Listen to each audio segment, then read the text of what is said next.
Domine Patris et Filii et Spiritus Sancti.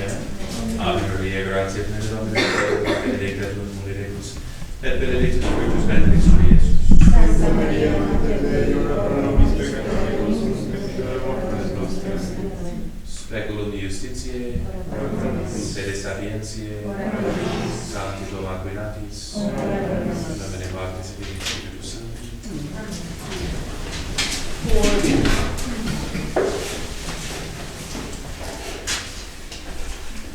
Entonces quería exponer un poquito más sobre el tema de la ira de Dios, ¿no? Pues que prediqué sobre el cual prediqué el domingo pasado. Entonces, porque hay mucha confusión investigando el tema, en Apologética Católica salió un artículo por José Miguel Arraiz sobre si Dios castiga o no castiga, ¿no? Y defendiendo lo que todos ustedes saben de la Biblia, de que sí castiga, ¿no? Entonces pero cita que hubo una predicación y una respuesta en EWTN en español de parte del apologeta católico Frank Morera y en un programa de Alejandro Bermúdez, director de Así Prensa, y defendiendo o opinando más bien que Dios no castiga, ¿no? Aquí viene su explicación del señor Frank Morera. Si Dios no castiga, al que conoce el corazón de Dios sabe que Dios no castiga. Dios es un padre y un padre bueno. Un padre bueno no castiga, un padre bueno corrige. Es imposible que Dios castigue, pues el castigo viene del odio. Y en Dios no hay lugar para el odio. En cambio, la corrección viene del amor. Dios, que es nuestro Padre, solo anhela nuestra edificación, por eso nos corrige. ¿Okay? Pues ahí ven su línea de pensamiento, ¿no? Y voy a decir que, generalmente, creo que hace una buena labor. Escuché unas cuantas pláticas de apologética, ¿no? Discutiendo con los protestantes. Igual salió en Info Católica algo de que estaba muy en contra de que el Papa celebrara el 5º o 4º aniversario el centenario del Lutero, ¿no? De su nacimiento. Entonces yo respetuosamente dijo, estoy en desacuerdo y pues rezando por el Papa para que se cambie de opinión, ¿no? Pero hoy en día es muy común que generalmente los estudios universitarios, etcétera, son muy digamos, uno no estudia todas las materias, ¿no? Entonces es más común hoy en día que uno estudie nomás cierta materia, cierta profesión. Entonces hay muchos laicos que se dedican a explicar a veces temas bíblicos y apologética, pero no necesariamente tienen toda la formación escolástica, teológica, ¿no? Que empieza con la lógica, la filosofía, la teología, donde uno aprende cómo hacer todas las distinciones necesarias, ¿no? Entonces, con todo respeto veo y expreso una opinión muy común hoy en día, y creo que de parte de muchos que no entienden cómo expresar si Dios es amor infinito, entonces no cabe odio, de modo que no procede nada de ira ni de castigo, ¿okay? Pero uno debe de saber como católico que la Biblia habla 1000 veces del odio de Dios, de la ira de Dios, de los castigos de Dios. Es un tema constante, ¿no? En la Sagrada Biblia. Tanto del Antiguo Testamento como del Nuevo Testamento, ¿no? Entonces porque muchas veces castigaba a su pueblo, muchas veces para corregirlos, pero simplemente hay castigos que son, digamos, para la corrección de uno y castigos que son simplemente para cumplir con la justicia, ¿okay? Y vamos a ver los puntos hoy de Dios por fin no puede ir en contra de la justicia, ¿okay? Entonces Dios, hasta su misericordia, es para hacernos justos. Y vamos a ver en el día final que no hay más misericordia para los injustos, los que habrán decidido definitivamente serán justos y en contra de Dios, ¿no? Y Dios les castigará eternamente. Ya no habrá amor tampoco para ellos, ¿ok? Entonces, y eso no es en contra del plan de Dios, porque también sirve para manifestar su gloria, ¿ok? Y vamos a ver que el motivo de amar a las criaturas que hizo es parte del amor de sí mismo, ¿ok? Bien. Ok, entonces ya les leí en el sermón dominical lo que son muchas citas del Nuevo Testamento, aunque valen perfectamente bien las citas del Antiguo Testamento, ¿no? Menos que uno piense que, pues eso es del Dios vengativo, de aquel Dios nunca se cambia, Dios es siempre el mismo, su palabra revelada, ¿no? Igual en el Antiguo como en el Nuevo Testamento, de una forma más clara, digamos, en el Nuevo Testamento, pero todo lo que hizo de mandar a los israelitas, por ejemplo, de hasta exterminar ciertas gentes. Parece que como castigó a Saúl por no haber llevado a cabo hasta exterminar al ganado de tal enemigo. Entonces, ese es el mismo Dios, Padre, Hijo y Espíritu Santo del Nuevo Testamento. Y alguien expresó esta idea, esa herejía, ¿no? Marción, en el segundo siglo, diciendo que no, pues era otro Dios, ¿no? En el Antiguo Testamento. Era un Dios tribal de los israelitas, que ellos imaginaban que tomaba venganza contra sus enemigos, pero ese Dios no es el nuestro, del Nuevo Testamento, ¿no? Así expresó su herejía formal y duró unos siglos, ¿no? Y tuvo una influencia, porque expresa también tal vez la dificultad de entender, ok, si Dios es el amor, entonces, ¿cómo es que castigue? Bien, entonces, pero el Nuevo Testamento, lo que les leí, es muy común el tema en San Juan, que habla de el que cree en el Hijo tiene la vida eterna, el que rehúsa creer en el Hijo no verá la vida, sino que permanece sobre él la ira de Dios. Entonces habla de un mundo pecador, está bajo la ira de Dios, menos que creamos, ¿no? En el Hijo de Dios y lo recibamos, ¿no? Entonces, y luego cada que hable del juicio final, ¿no? Dirá a los de la izquierda, apartados de mí, malditos, al fuego eterno. ¿Okay? Aunque ellos se han apartado de Dios, Dios les castiga, ¿no? Es de su propia boca, apartados de mí, ¿okay? Malditos, al fuego eterno preparado para el diablo y para sus ángeles, e irán al castigo eterno y los justos a la vida eterna. San Pablo habla mucho de este tema a los romanos. Como les decía, es una comunidad mixta de muchos gentiles y entonces aprovecha la audiencia para hablar de que no tienen excusa los paganos tampoco, por no haber conocido a Dios, a lo menos por la luz de la razón, ¿okay? Que son reos de sus pecados de idolatría, de homosexualismo, de impureza, etc. Entonces no tienen excusa porque la ley natural está escrita en su razón, en su corazón, ¿no? Entonces, y menciona muchas veces, pero los contumaces, rebeldes a la verdad, que obedecen a la injusticia, vendrá ira e indignación, ¿no? Son muchas las citas ahí de los romanos, pero luego San Pablo en la segunda carta a los tesalonicenses, es donde habla de la segunda venida de nuestro Señor, dice que se manifestará desde el cielo con sus milicias angélicas, tomando venganza en llamas de fuego sobre los que desconocen a Dios y no obedecen al Evangelio de nuestro Señor Jesús. O sea, el Señor está tomando venganza, viene con una milicia para castigar, porque esos serán castigados a eterna ruina, lejos de la paz del Señor y de la gloria de su poder. Y por fin en el Apocalipsis, otra cita entre muchas, habla de la ira del Cordero, ¿no? Qué paradoja, de que aparece el Cordero, este animal tan manso, pero manifestando su ira en el día final, ¿bien?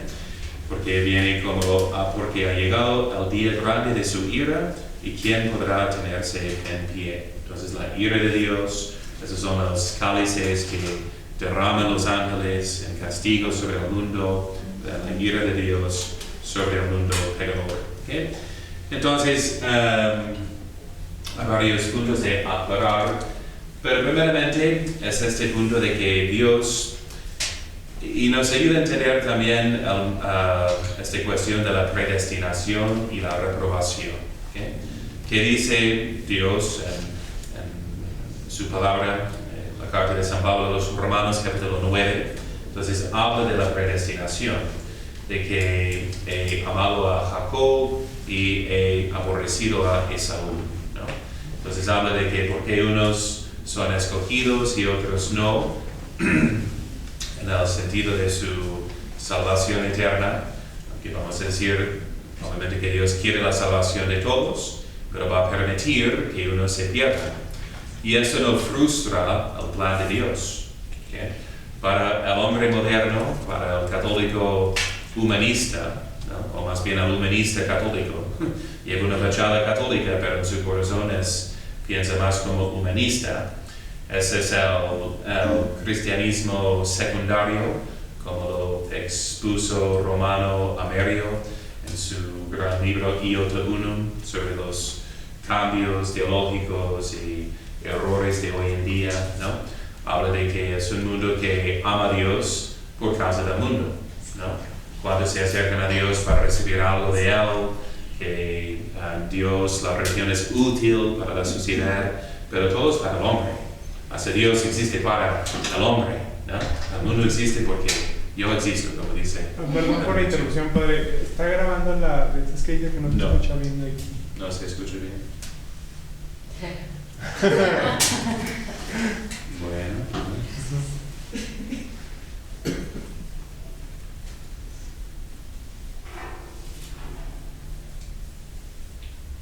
Ok, como decía. Sobre ese tema bien, entonces menciona que, bueno, se leyó el pasaje, ¿no? Es importante de entender, aunque muy fácilmente es mal interpretado, como lo malinterpretó Calvino, Lutero. ¿Qué dice Dios?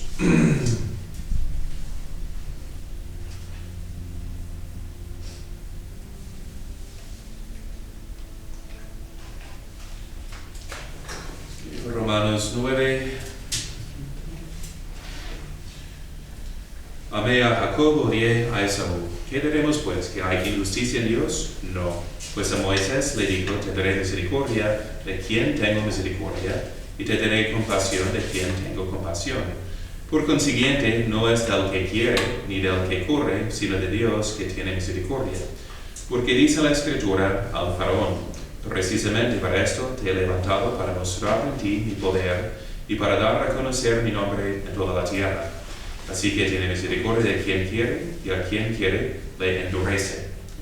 Vamos a entender este pasaje como quitándole la gracia que no merece, que no endureciendo positivamente, como causando su pecado. Esa es la interpretación herética, calvinista. Más bien Dios, en castigo de nuestros propios pecados, remueve, digamos, o quita, digamos, la gracia también. Pero me dirás entonces, ¿por qué reprende? Porque ¿quién puede resistir a su voluntad? Oh hombre, ¿quién eres tú para pedir cuentas a Dios? ¿Acaso dice el vaso al alfarero, ¿por qué me has hecho así?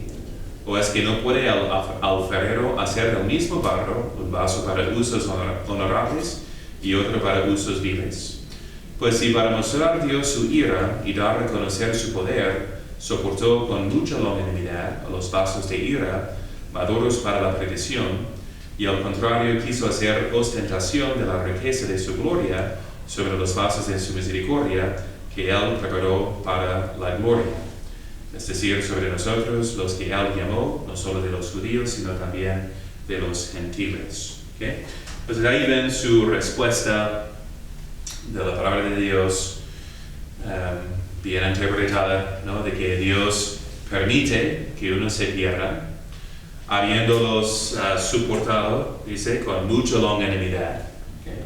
Habiéndoles dado todas las gracias suficientes, y sin embargo dejando que se endurezcan, ¿okay? Por causa de sus propios pecados, ¿Y de qué sirve esta reprobación? En ese sentido que decimos es pasiva, negativa, en permitir, ¿okay? Entonces que uno siga la consecuencia de su pecado, sirve para la gloria de Dios. ¿Okay?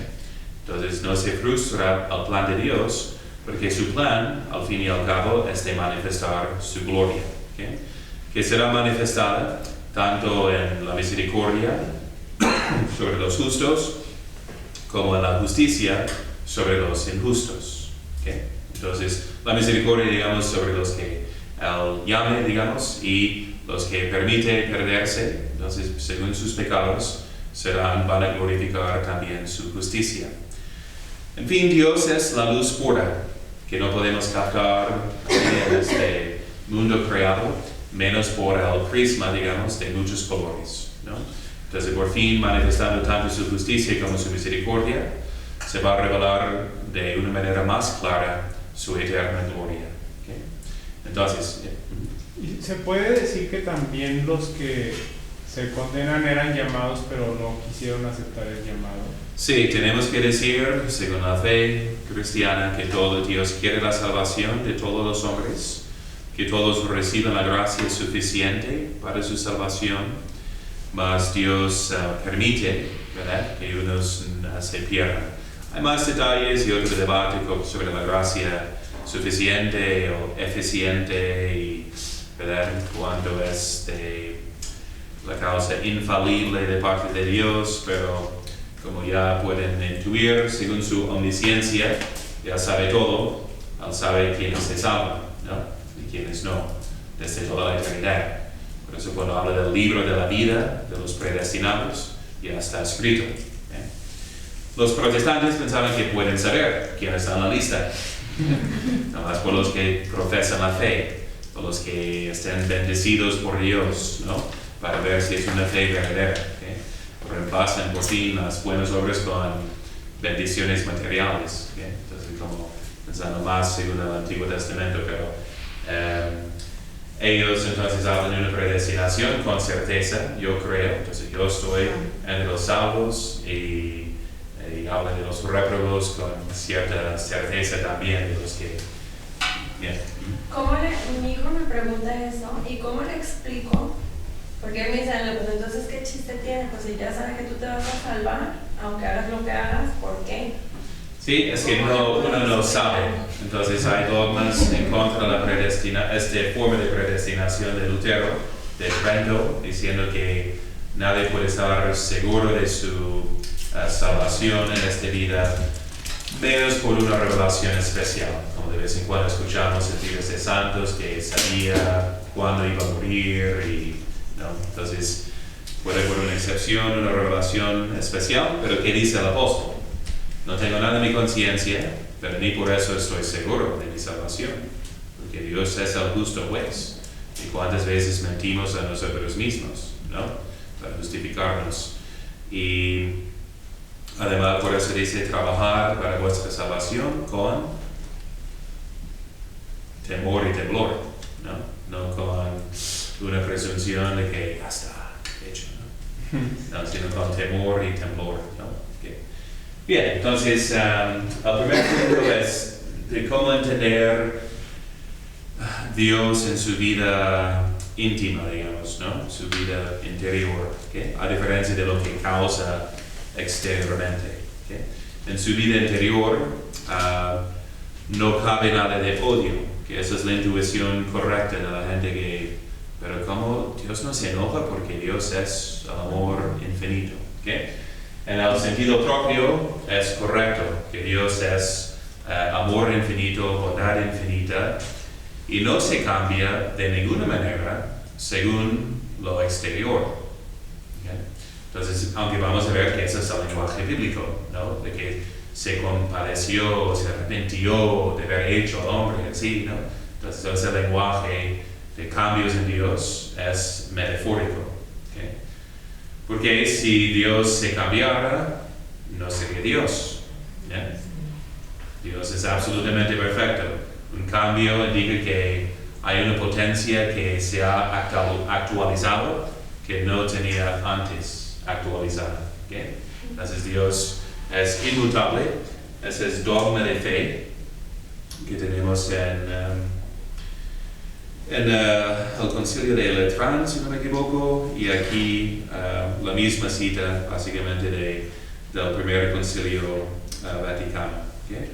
Sobre la fe católica, de Dios creador de todas las cosas. Primer capítulo dice: la Santa Iglesia Católica, Apostólica y Romana cree y confiesa que hay un solo Dios verdadero y vivo, creador y Señor del cielo y de la tierra, omnipotente, eterno, inmenso, incomprensible, infinito en su entendimiento y voluntad y en toda perfección, al cual, siendo una sola sustancia espiritual, singular, absolutamente simple e inmutable, debe ser predicado como distinto del mundo, real y esencialmente, felicísimo en sí y de sí, e inefablemente excelso por encima de todo lo que fuera de él mismo existe o puede ser concebido. ¿Okay? Dogma de fe, primer concilio vaticano. Si van a su manual de teología dogmática, precisamente en la PDF faltan esas páginas. Estaba buscando, es la página 77 y nomás brinca pues una página, ¿no? Por seguramente error en el manual escaneo. de Ludwig. Sí, ajá. Entonces, pero si vas a la versión electrónica en Mercado, ahí sale bajo el párrafo 17 sobre la inmutabilidad de Dios. ¿Okay? Y cita ahí a Denzinger 428 y 1782. La Sagrada Escritura excluye de Dios todo cambio y le atribuye positivamente la inmutabilidad absoluta, según Santiago, primer capítulo 17, en el cual no se da mudanza ni sombra de alteración.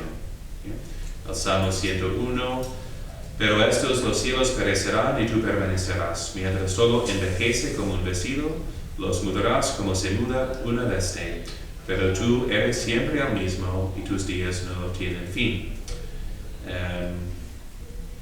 Yo, al Señor, no cambio. ¿Okay? Decía San Agustín, de su forma poética, dice que sabe obrar descansando y descansar obrando. ¿Okay? Entonces vamos a ver que en su vida exterior es nomás la manifestación o causa exteriormente lo que tenía pensado de toda la eternidad, pero sin hacer un cambio, digamos, de momento en momento, que igual Dios está fuera de tiempo. ¿Okay? No hay entonces momentos sucesivos en Dios. ¿Okay? Bien. Una pregunta, ¿y esa característica de inmutabilidad se puede aplicar a los que ya se salvaron? O sea, ya no se cambian. Sí, decimos fe que, ¿no? Sí, que ya no pueden pecar, y lo explica científicamente Santo Tomás de que una inmutabilidad de su voluntad que ya está fija en el bien. O sea, cada que uno peque, lo hace bajo cierta ilusión, ¿no? Aunque sea culpable, ¿no? Pero escoge un bien, ¿no? Aparente en cada pecado, aunque reconoce que no es el bien íntegro, ¿verdad? Y transgresa la ley de Dios. Pero uno piensa, ¿no? Que es el motivo psicológico de pensar, Dios me prohíbe algo que me da un bien que no recibo de Dios, ¿no? Voy a romper su ley porque quiero sentir ese placer ahora, aquí, y que no siento si obedezco a Dios. Entonces, valoro más sentir ese placer que ser obediente y recibir un futuro premio, ¿no? Entonces, pero cuando uno ve a Dios en la visión beatífica, ya ve todo. No hay nada más de desear. No hay como, bueno, qué bonito, pero me gustaría también, pero ganó Chivas, que quiero verlo. No, entonces ya no hay nada más de ni saber ni desear. Ya hay cierta inmutabilidad, porque como decía el filósofo, cada cosa quiere estar en su lugar, ¿no? Y en descanso en el bien. Entonces, deseado. Entonces, cuando conocemos a Dios, no hay nada más de desear y será imposible de pecar, porque no es posible divertir o desviarse de Dios en un bien, otro bien, ¿no? Okay. Bien, ok.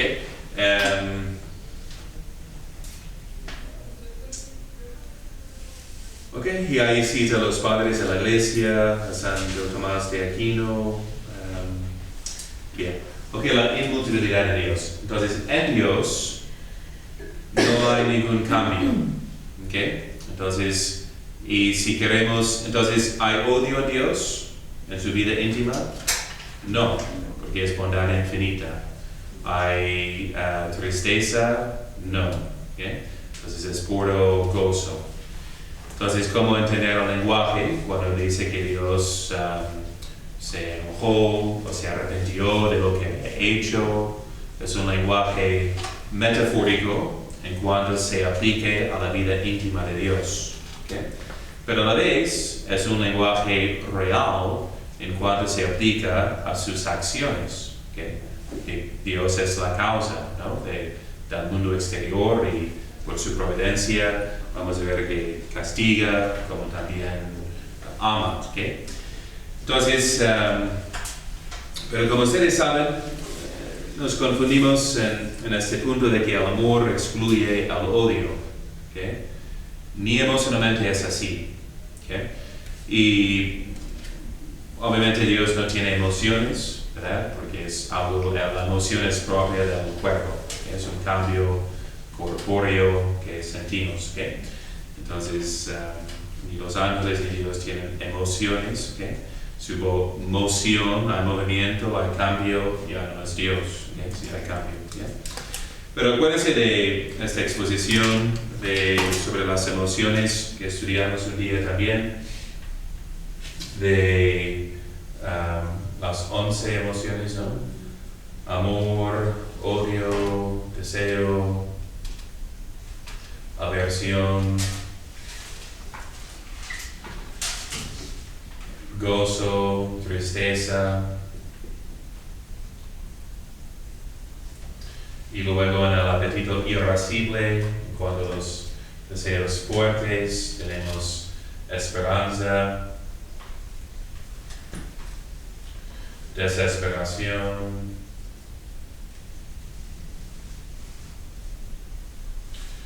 audacia y temor,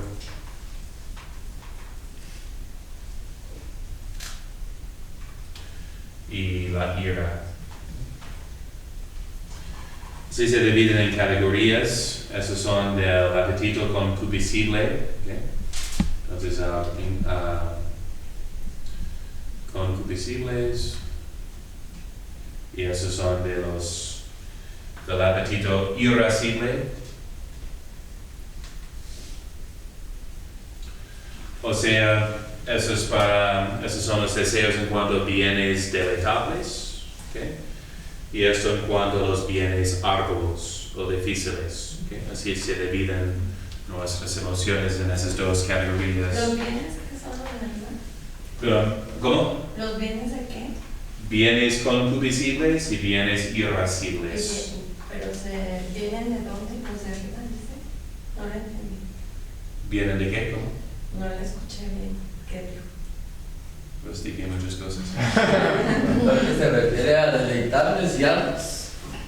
Ajá, deleitables y arduos. ¿Okay? Entonces es básicamente por la percepción de un bien simplemente aprendido, sentimos que amor. ¿No? Eso es bueno, lo amo. ¿Okay? Entonces en cuanto es un mal opuesto al bien, ¿qué sentimos? Odio. Si es un bien futuro, ¿okay? Que no poseemos, ¿qué sentimos? Ese es el bien en sí, amor, pero quiero poseerlo, deseo. ¿Okay? Si es un mal futuro, entonces aversión, quiero evitar, ¿no? Tal mal. Si es un bien presente que ya poseemos, gozo, alegría. ¿Okay? Y si es el mal presente, tristeza. ¿Okay?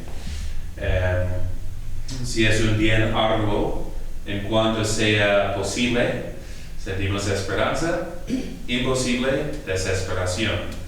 En cuanto sea un mal arduo, un mal difícil, si es superable, sentimos audacia.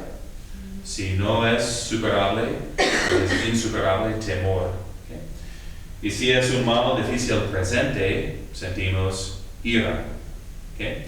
Pero comenta aquí, Bossuet, famoso teólogo francés, notó agudamente que todas las pasiones pueden reducirse al amor, que es la fundamental y como la raíz de todas ellas. He aquí sus propias palabras. Podemos decir, si consultamos lo que pasa en nosotros mismos, que nuestras pasiones se reducen a solo el amor, que las encierra y excita todas. El odio hacia algún objeto no viene sino del amor que se tiene a algún otro. No odio la enfermedad, sino porque amo la salud. No tengo aversión hacia alguno, sino porque me es un obstáculo para poseer lo que amo. El deseo no es más que el amor, etc., ¿no? Ya pueden ver, ¿ok? Pero es la confusión de nuestros días. En la última plática sobre San Tomás, pensamos con un subjetivismo. Entonces, el fin de la noción es sentirse bonito. Y si no se siente bonito, hay que evitarlo. Uno va a un psicólogo porque, siento mucha tristeza. Tal vez porque tu vida está mal, porque no estás en unión con Dios. Entonces tienes que cambiar tu comportamiento. No más quiero cambiar el sentimiento. ¿Me puedes dar una droga para no sentir los efectos de mis acciones? ¿Okay? Entonces así pensamos hoy en día. Quiero emociones placenteras y evitar emociones negativas, ¿no? Y si tienes muchas emociones negativas, puedes tomar flores de Bach y ya. Todas las energías negativas, ¿okay? Entonces, si muere tu hijo, entonces, ¿qué vas a hacer? ¿Sonreír? No, el Señor, al escuchar que Lázaro murió, lloró. ¿Okay? Entonces, si no hubiera llorado, ¿qué indicaría? Que no lo amaba, ¿no? ¿Llores por cada noticia en los obituarios de cada día? No, si no lo conoces, bueno, qué pena, pero no lo conocí, no siento una tristeza, tal cual. Entonces, la tristeza es prueba de amor, odio, ¿verdad? Odias los males, los pecados, odias lo que ofende a Dios. Por analogía, odias que hablen mal de tu mamá, que inventen mentiras, así arruinando su reputación. ¿O no te importa? No, que amor, hay que sentir amor. No, entonces, el odio es la expresión de amor. Si no odias el mal que va opuesto al bien, no amas. ¿Okay? Entonces, por eso es como es la cultura budista también de nuestros tiempos, ¿no? Papa Juan Pablo II en un libro, una entrevista, y él dijo que el budismo es la religión más contraria al cristianismo en un sentido, porque nosotros adoramos a Él que es ser, bondad infinito, ¿no? Infinita, mientras el budista su meta es la nada, nirvana, que no hay un Dios necesariamente, no hay. Entonces, y la meta moral es cristiana, amar a Dios sobre todas las cosas. Entonces, la meta budista, desapegarse de todo afecto. Para nada, por fin, ¿no? Entonces, en ese sentido es la supresión, digamos, del amor. ¿Okay? Aunque igual, los judíos hablan de una compasión, etcétera, y vivir pacíficamente, pero igual tienen también sus actos de violencia y tendencias irrazonables. Y, bueno. Entonces, pero ya pueden ver que el odio, la ira, proceden del amor. ¿Yeah? Entonces, igual de modo que, entonces, ¿qué es la relación, digamos, de Dios con la creación? ¿Okay? Dios no cambia. Entonces, el único motivo en crear es una expresión del amor que tiene de sí mismo. ¿Okay? Entonces nos ama por causa de sí mismo. Suena como egoísta, pero siendo el único que es bueno, es correcto. Si tú fueras el único bueno, podrías amarte sobre todas las cosas y los demás por causa de amor propio y estaría bien, pero no lo es. ¿Okay? Entonces en el caso de Dios es el único que es el único que es bueno por sí, en sí, de sí. ¿Okay? Entonces,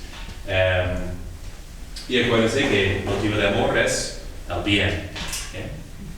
No es al azar, digamos, puede ser el amor pecaminoso. Sí. Sí, dependiendo de lo que amemos, ¿no? Si amamos lo que no es bueno, ¿verdad? Eso sería un amor pecaminoso. El odio puede ser virtuoso, Sí. ¿sí? Si odiamos lo que es malo, ¿verdad? Al pecado, por ejemplo. Y en un sermón sobre el odio virtuoso, ¿qué es lo que escuchamos de la palabra de Dios? Que nos dice: no pueden los insensatos estar ante tus ojos, oh Dios. Odias a todos los obradores de iniquidad. Salmo 5, versículo 6. Que Dios odia a todos los que obran iniquidad. ¿Okay? Entonces, y el lema para el justo: odio y abomino la falsedad y amo tu ley. Dice el Salmo 118, ¿no? Repítese de veces. Aborrecí la reunión de los malignos y con los impíos nunca me senté. ¿Okay? Hay tiempo de amar y tiempo de odiar, tiempo de guerra y tiempo de paz. ¿Okay? Eclesiástico, dependiendo de qué son las circunstancias. Si son malas, debemos odiarlas. ¿Okay? Bien, ok. Entonces, con relación a lo exterior, Dios, por ser el amor infinito, manifiesta odio hacia el mal. Si no odiara al mal, no habría el bien. ¿Okay? Entonces, si no hubo ira contra los males difíciles, arduos, grandes del mundo, como manifiesta tantas veces de querer, por ejemplo, destruir al mundo pecador, y 1000 veces habla de su ira que se va a aplicar a los malvados. Entonces, esa es una expresión de su amor, ¿okay? Del amor primeramente de sí mismo, ¿okay? Y de su gloria, ¿okay? Llevamos su nombre, por eso con el pueblo de Israel, pues ya llevaba su nombre, que estaba en juego, ¿no? Su propia reputación, ¿no? Como nosotros como católicos. ¿Cómo es el Dios de los católicos? Si no soy católico, nada más voy a ver a ustedes, es gente buena o mala, hipócrita. Pues así es su Dios. No voy a creer en Dios de testigos hipócritas, ¿no? ¿Bien? Entonces, bien. Entonces, ok, pero aquí viene el misterio. Ok, Dios manifiesta odio hacia el mal sin sentir odio como emoción y sin un cambio interno en Dios. ¿Okay? Pero si uno quisiera excluir que manifiesta realmente el odio hacia el mal en la creación, igual que niegue que ama a la creación. No hay un cambio. Dios no dice, me enamoré. Okay, pero es el lenguaje bíblico, tanto de su ira como de su amor, de su odio. Es solo metafórico en cuanto a la vida íntima de Dios, pero es un lenguaje real en cuanto a los bienes y males reales del mundo. ¿Okay? Entonces, sí me explico. La analogía es que si fuéramos más virtuosos, ¿okay? La moraleja en el sermón es de que nosotros igual vivimos una doble realidad. Participamos, digamos, en la inmutabilidad de Dios, ¿okay? En esta vida interior absolutamente pacífica, ¿no? Nosotros participamos de cierto grado, digamos, en ello por poseer a Dios por la gracia santificante. y por habernos arraigado en Cristo y en la virtud. De modo que lo vemos en los santos, ¿no? Los tratan muy mal y no responden con ira, ¿verdad? O responden, o no, más bien no pierden su paz. ¿Okay? Entonces, la paz que el mundo no puede dar ni quitar. ¿Okay? Entonces, el Señor, el ejemplo fue de cuando corrió los vendedores en el templo que profanaban el templo, manifestó la ira, sí. Manifestó odio a lo que estaban haciendo, sí. Pero lo manifestó motivado, claro, por el amor de Dios, ¿okay? Y que también sirvió para su corrección, y lo hizo de la forma más razonable, o era más una explosión de ira. Más razonable, porque dice que fabricó el látigo, pausó para pensar. ¿Okay? Por analogía, ustedes tienen la experiencia como papás de que cuando tiene que castigar a sus hijos. ¿Okay? Cuando son chiquitos, es nomás repetir el castigo. Saben que no es tanto por malicia, pero es tu obligación de disciplinarlos. ¿Okay? Digamos, antes del uso de la razón. ¿Okay? No saben lo que hacen, pero tienen que castigarlos para inculcar la buena disciplina. ¿Okay? Entonces van a manifestar la ira, ¿no? Poner su cara de mamá enojada. ¿Okay? Pero enteramente no has perdido la paz, ¿no? Entonces puedes manifestar el odio e ira hacia el mal sin perder la paz interior. ¿Okay? Entonces en la vida cristiana ese es el reto. Decía Santa Teresita, debemos luchar contra los samaritanos, ¿okay? Mientras construimos el templo de nuevo, ¿okay? Que así es una imagen bíblica de que con una mano construyen el templo y con otra con la espada luchando contra sus enemigos. Igual en nuestra vida en el mundo, ¿okay? Estamos en una lucha. Claro que debemos luchar con ira contra los males difíciles, con odio hacia lo que ofende a Dios, con tristeza ante los males presentes. Pero a la vez es una doble realidad, porque a la vez posees el bien infinito en tu alma. Sí, no, ¿por qué no? Hacemos cita de confesión. Si estás en gracia, posees a Dios, al bien infinito. ¿Te falta algo? En un aspecto exterior sí, en un aspecto interior no. Aunque podemos crecer en esa gracia de Dios, pero al que tiene Dios, nada le falta. Solo Dios basta. Entonces, esa es como imitamos a Dios, ¿no? En tener una vida íntima, digamos una vida interior, es estable, ¿okay? Que es puro gozo, en un sentido, con una paz al fondo. Aunque a la vez tenemos males exteriores que tenemos que luchar y expresar las demás emociones, pero bajo el imperio de la razón. ¿Okay? En eso, entonces aplícalo al infinito en Dios. ¿Okay? Sin cambio interno, sin emociones, entonces causa efectos exteriores, pero sin cambiarse internamente. ¿Okay? ¿Sigue? Ok, ¿preguntas sobre este punto? Sí, y el odio, por ejemplo, cuando se aplica ¿cómo se aplica al prójimo? O si se aplica. Okay, entonces dice San Tomás explícitamente que Dios odia al pecador tal como pecador, ¿no? Mas lo ama en cuanto puede ser bueno. ¿Okay? Y para que sea bueno, porque Dios es la causa del bien, ¿no? En ese sentido su misericordia es inmerecida, infinita, porque mientras éramos pecadores nos amó, ¿verdad? Entonces, con nosotros también imitamos lo mismo, ¿okay? Odiamos los defectos de nuestro prójimo en sus hijos, ¿no? ¿A poco no sientes ira y odio hacia sus defectos? Pero lo amas de todo. Que es prueba de su amor para con ellos, ¿okay? Entonces, ¿cómo vas a...? Entonces, mientras expreses el odio, es por causa de amor. ¿Okay?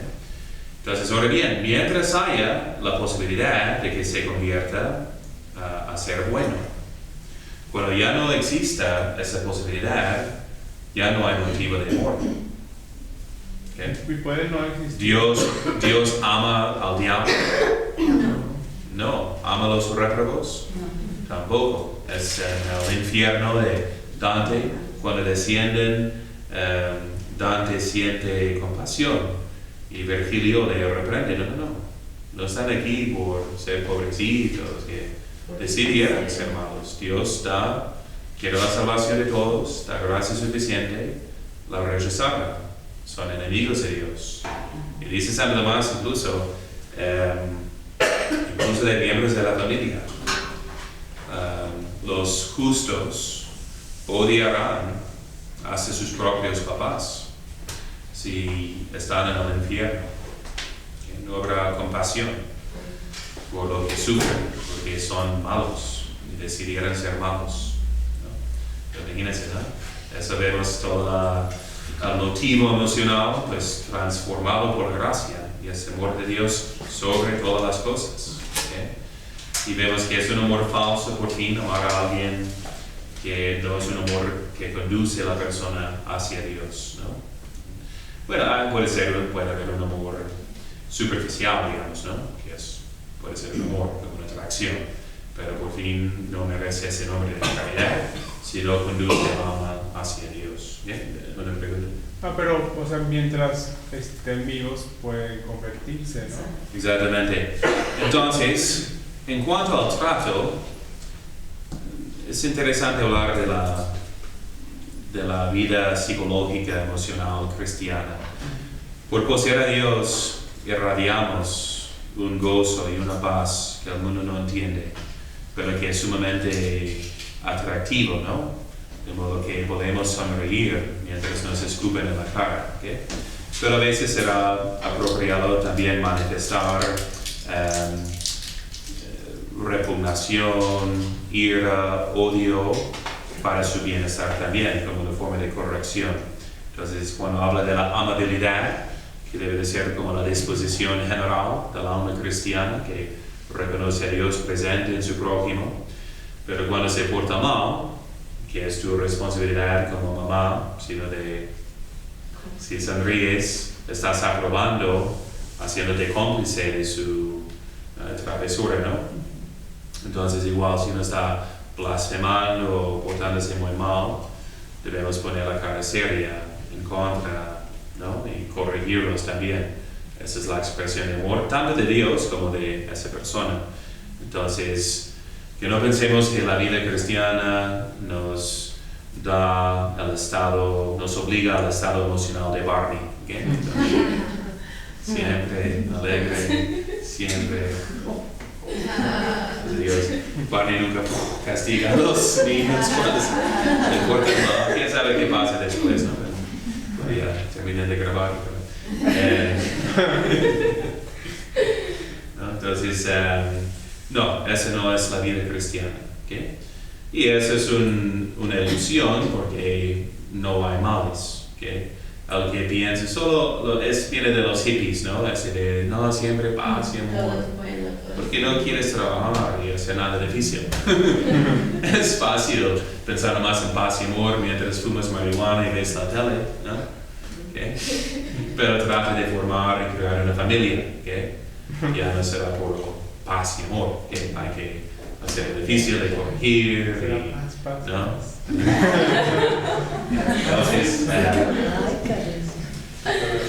Entonces, en el trato con el prójimo, claro que vamos a manifestar también odio, ¿okay? Pero no el pecado de odio, ¿okay? Y eso es el sentimentalismo que nos hace la cuestión más difícil, ¿okay? La noción de amor y la noción de odio no son sinónimos con la virtud del amor y el vicio del odio, ¿okay? ¿Qué será el vicio de odio?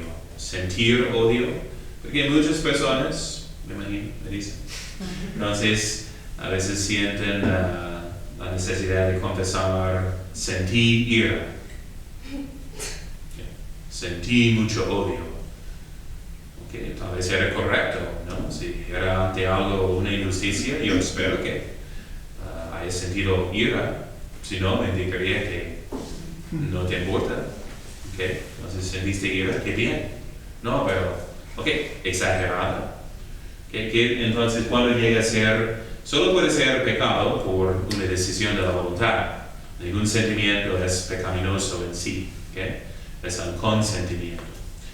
Entonces, y cuando empieza a ser el vicio o pecado de odio.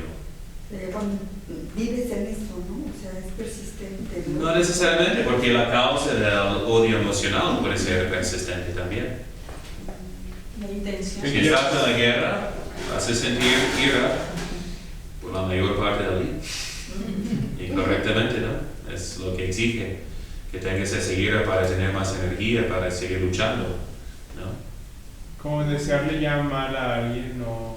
Desearle mal, ¿okay? Desearle mal, ¿okay? Que fácilmente sale del odio emocional, ¿okay? Pero con la gracia de Dios y por la virtud tenemos la posibilidad, ¿no? De sentir odio y desear bien a la persona. Porque cuando el Señor habla de dar, a beber, lo puse aquí también, ¿no?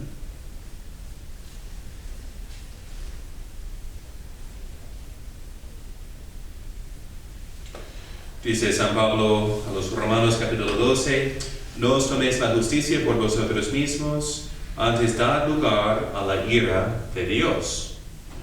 San Pablo sabía que conocía la ira de Dios. Pues escrito está, a mí es la venganza, yo haré justicia, dice el Señor. ¿Okay? Él tomará venganza con ira, expresando ira, que es por el castigo. ¿Okay? Por lo contrario, si tu enemigo tiene hambre, dale de comer, si tiene sed, dale de beber, que haciendo así amontonáis carbones encendidos sobre su cabeza. ¿Okay? Admite que es tu enemigo, que sientes contrariedad hacia él. Admite también que sientes cierto gozo en que se pongan carbones sobre su cabeza. ¿No? ¿Cómo? ¿Por qué mencionar ese motivo? Pero estás haciéndole bien y para su corrección, ¿no? En el matrimonio, por ejemplo, ¿no? Es dando la otra mejilla o de contestar al mal con el bien, es la mejor corrección, ¿no? Porque el otro luego se da cuenta ante la luz de tu buen ejemplo que él es el malo, o ella es el malo. No, puede ser. Que no te dejes vencer del mal, antes vence al mal con el bien. Que sientes odio a los defectos, maldades de tu enemigo, pero vas a trabajar para su bien. Como regla general, surge resentimiento, rencor, reza una Ave María por su conversión, santificación y salvación. Y sientes lo que sientas, le estás deseando bien. Es un acto de amor, junto con un sentimiento de odio. Interesante, ¿no?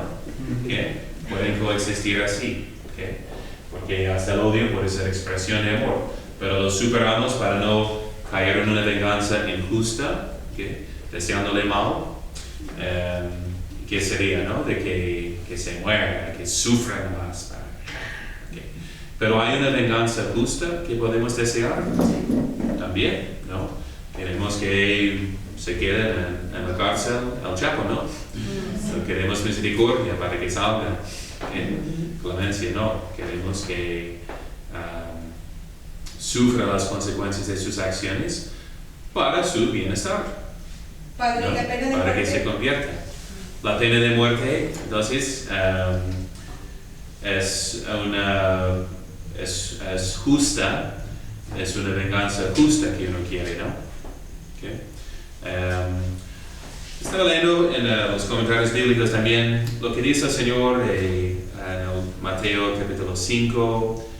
Muchos de esos dichos son consejos, ¿okay? No preceptos, que dependen de circunstancias para aplicarse. ¿Okay? Entonces, y diferencia también entre individuos como entre autoridades públicas, que no nada de ojo por ojo. Entonces, si te roban tu dinero, no puedes hacer una demanda para recuperarlo. Si sigues a Cristo, no. ¿O sí? ¿Okay? Entonces, es un consejo, pero puede ser imprudente no demandar y recuperar lo que es suyo, que tú necesitas para tu familia, ¿no? Entonces da la otra mejilla de no defender las ofensas propias, siempre, sin excepción. Entonces si si eres una persona pública, te difaman, puede dar la otra mejilla. Si no defiendes a tu fama, pierdes tu trabajo y todas las personas que dependen de ti, ¿no? Ya sufren también.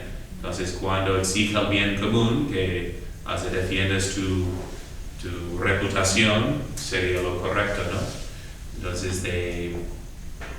Entonces la pena de muerte es un buen ejemplo porque la justicia la exige. Podemos incluir incluso la enmienda de la persona que se arrepiente ante la realidad de que ya no vivirá más aquí en la tierra, ¿no? Entonces si sabe que vivirá más, tal vez no se arrepienta, tiene más tiempo, ¿no? Lo puedo dejar para más tarde, ¿no? Entonces por eso incluso sirve para eso. Y hasta la persona sentenciada a la muerte debe de ofrecer su muerte en expiación. Y unos aceptaban eso diciendo que quiero morir. Eso será el sacrificio. Ahora bien, parece mejor que si hay manera de que se enmiende y haga bien para la sociedad, eso puede ser más útil que simplemente su muerte expiatoria. Y por eso la inclinación cristiana, ¿no? Si todo siendo posible. Pero como están las cárceles, son escuelas de enmienda, ¿no? De crecer en virtud y ojalá, ¿no? Entonces hay que tener, en una sociedad cristiana, católica, existe esa posibilidad. Tenemos capellanes, tenemos un ambiente para su enmienda. Si no, pueden hacer más mal, muchas veces, ¿no? Que es lo que alude más o menos Juan Pablo II, ¿no? Que dice que si una sociedad ya es capaz de apartar a esa persona que haría mucho mal a la sociedad y lo puede tener encerrado y tal vez, como dice usted, que estar encerrado le ayude a la conversión. Eso expresó por fin como su opinión de que debe de ser la razón más grande, digamos. Aunque no es tal cual la tradición de la Iglesia, ¿no? Que habla también de la pena de muerte que sirve para impedir futuras injusticias, ¿no? Pero si las impides teniéndolo encerrado ya no va a haber más injusticia, ¿no? Pero eso es menos castigo que la pérdida de la vida corporal, ¿no? Entonces si estoy pensando soy hombre de la calle, ¿no? Soy de un bandido. Entonces, ¿qué hago? Mi vida es muy mala, ¿no? No tengo.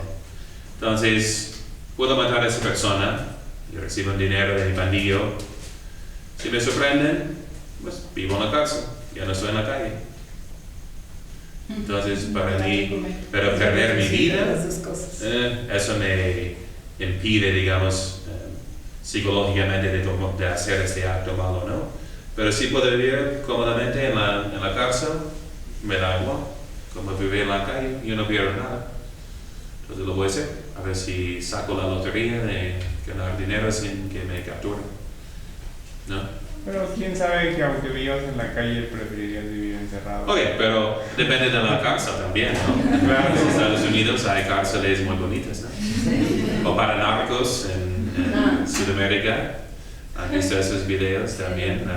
Como vivía el de Colombia. No, vivía en su mansión. Así. El Chapo, creo que tenía unos cuantos privilegios. Entonces, técnicamente corresponde a cada jefe de Estado y si sea democracia pueden votar si la quieren aplicar o no, pero en sí es justa y corresponde a cada autoridad decidir, ¿no? Es igual con eso de la pena de la guerra justa, igual como eso de poner un muro a la frontera, de cómo proteger simplemente la frontera y controlar la migración, evitando migración ilegal. Entonces, un privado puede opinar, pero si no sabe todas las circunstancias, por ejemplo, yo pensaba que la guerra en Irak bajo Bush Junior, entonces era injusta, ¿no? De repente, que vamos a Afganistán y a Irak y no me parecía justa, pero yo no tengo la información que ellos tienen y tampoco tienen que revelármela si es información muy delicada. Sí, sabemos que tienen tales armas. Ya las van a mudar porque saben que ellos saben. Ok, y yo no sé. Entonces corresponde a cada líder, digamos, de cada comunidad de tomar esa decisión. Ok, pero si es justa en sí, nadie puede decir, sin contradecir la fe católica, que es injusta en sí. Okay. Como en los tiempos de Porfirio Díaz, cuando el castigo era muy grande para cada acto criminal, entonces disminuyó el crimen, ¿no? Sí. Entonces, por miedo al castigo. Eso es parte del deber, ¿no? Del gobierno hacia sus ciudadanos, ¿no? De hacerlo difícil pecar, ¿no? Igual como papás, ¿no? Si no castigan a sus hijos, ¿verdad? Es una negligencia y una permisividad pecaminosa. Ok, entonces por fin con Dios, pero recuérdense, no somos humanistas, ¿okay? Practicamos la caridad, no la filantropía. ¿Okay? La caridad busca a Dios. Por fin, si deciden ser enemigos de Dios, definitivamente ya no hay amor. ¿Okay? Mientras sea posible convertirlos, amamos a nuestros enemigos, ¿no? ¿Qué quiere decir? ¿Sentimos amor? No. ¿Pero deseamos el bien para ellos? Sí. ¿Okay? Ante cualquier emoción negativa, digamos, que te puede inducir a desear mal, ¿okay? Haz lo contrario en el momento para mantener ese equilibrio, para no perder tu inmutabilidad interior. ¿Okay? Entonces, Señor, hazme feliz. Cuando es por heridas y violaciones, cosas muy feas, explico a la persona, pero si rezas por su conversión, para que no vuelva a hacer eso, ¿no? Ok. Ni quiere rezar, ¿no? La emoción es muy fuerte, pero para que no vuelva a lastimar a nadie, ¿no? Eso es lo que queremos evitar.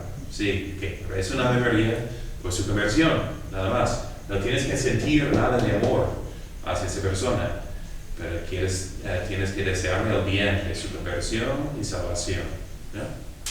¿Y el tema del perdón cómo está entonces? Que dice 70 veces 7. 70, de estar siempre dispuesto a perdonar. Igual, es un dicho que cae bajo consejo, ¿okay? Es absoluto en el sentido de que si están arrepentidos y piden perdón, los perdonamos, ¿okay? Pero no implica que condonemos la deuda, ¿okay? Yo te perdono, pero ¿dónde está mi carro? Regrésemelo, ¿no? ¿Okay?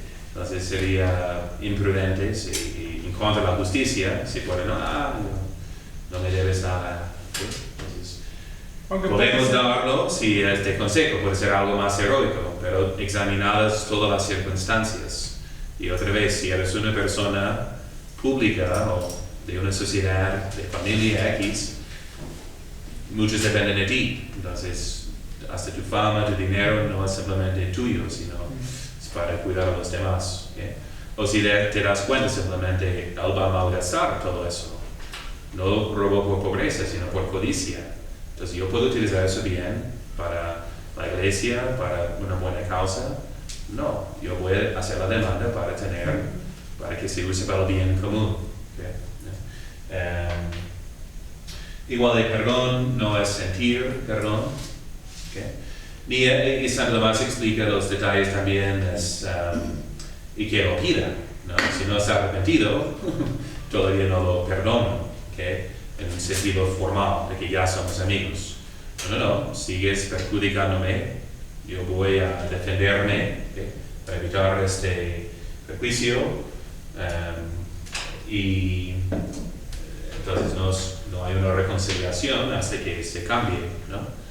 Aunque teóricamente, si él se arrepentiera, ok, yo lo perdono. Si no, porque Dios me va a perdonar si he pedido perdón tantas veces de él por mis ofensas, ¿no? Aunque se le puede ofrecer como el perdón aunque no esté arrepentido? O sea, por ejemplo, con los cristianos que cuando los iban a fusilar, Ajá. perdonaban a los que lo iban a fusilar antes de que Sí. lo mataran. No, decían, yo te perdono, hermano, y te echaba el... Perdónales porque no saben lo que hacen. Entonces hay que distinguirnos una reconciliación formal mientras siguen enemigos, ¿no?, tuyos por perjudicarte, pero tú manifiestas que estás dispuesto a perdonarles por esa ofensa tan grave de quitar la vida, ¿no? Entonces, y eso es heroico, ¿no? Pero estamos llamados a ser heroicos. Sí, ciertamente. No más, si me entienden, ¿no?, prácticamente no se hace formalmente la reconciliación, no se concede el perdón hasta que lo pidan, ¿no? Que estemos dispuestos y manifestando esta disposición podemos ganar su arrepentimiento y conversión, ¿no? Bien, ¿más preguntas? Bueno, yo, pero es medio rápido. ¿Qué pasa si tienes un odio así como, pero no a una persona, sino por el tráfico? Odias al tráfico. O por decir es un ejemplo, o el calor, o sea, algo que... Sí, entonces en cuanto emocionalmente, para que no vivamos como Barbie o con ilusiones psicológicas, no fingimos nada, aceptamos la realidad. ¿Ok? Mal clima. ¿Ok? Sentimos odio, prendemos el aire acondicionado, fuga, aversión para evitar. Sentimos tristeza cuando nos damos cuenta que no funciona. Ok, pero como somos alma y cuerpo, ¿cómo lo manejamos? ¿Okay? Tenemos motivos sobrenaturales. ¿Es un bien el sufrimiento físico? Sí. Es un bien espiritual. Sí. A nivel natural no, sientes la tristeza, ok, pero también te sirve. Una doble realidad. También me sirve para crecer en la virtud, hacer reparación de mis pecados. Mucho tráfico. Bueno, tienes más tiempo. Otro rosario. Ahí esperando en, ¿cuál es esa calle? Juan Palomar. Otro carril, ¿qué falta? Vas a tu mandado y vuelves al Sí, camino. ¿no? Más rosarios, qué bien. No eres responsable de estar en tu trabajo porque no puedes llegar. Descanso. ¿Okay? Entonces, de modo que la clave de una psicología cristiana es que siempre podemos cambiar la perspectiva, porque hay otra realidad presente, ¿no? ¿Quién nos puede separar del amor de Dios? ¿Okay? Si estás aconsejando a alguien, ni la muerte, ni el diablo, ni el que te violó, ni el que se separó de ti, ni el, por cualquier lista, nadie ni nada te puede separar de Dios, menos tus propios pecados. ¿Okay? Ahí tenemos, y si estás en el amor de Dios, hay un gozo, ¿sí? A veces no se siente tan sensiblemente, pero al fondo hay una paz. Mientras si abandonas a Dios, inyéctate con lo que quieres de drogas y experiencias superficiales, pero al fondo hay tristeza, porque has perdido el bien infinito. ¿Okay? Entonces eso es la clave de siempre la perspectiva sobrenatural. Okay, bien, siempre hay más de decir, ahí lo leamos. Gloria al Padre, y al Hijo, y al Espíritu Santo. María, Madre de Gracia, Madre de Misericordia. Benedicción Beata Maria, sempre Virgine, Sancti Joseph, Sancti Petri, Sancti Pauli, Sancti Jacobi, Sancti Benedicti, et omnium sanctorum, benedictio potentis, Patris et Filii, et Spiritus Sancti, descendat super vos, manet semper. Amen.